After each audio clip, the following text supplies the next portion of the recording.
செந்தமிழில் திருப்புகழ் பாடி நின்றால் மனம் மிஞ்சிடும் இன்பம் விளையுதையா. சிறகிரி வேலவனை காண்கையிலே விழி ஓரம் கண்ணீர் பெருகிடுமே. கந்த சஷ்டி கவச்சம் போதுவோர்க்கு கந்தன் கருணை என்றும் துணை வருமே. பங்குனி உத்திர நாளினிலே உனை நினைந்தே காவடி சுமந்து வந்தோம். புன்னகை புரியும் ஷண்முகனே உன் சன்னதி தேடி ஓடி வந்தோம்.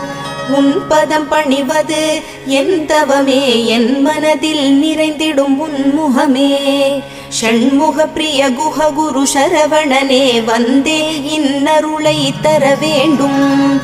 தென்பழனி மலையில் ஆண்டி முகம், சென்னிமலையில் முருகனின் கருணை முகம்.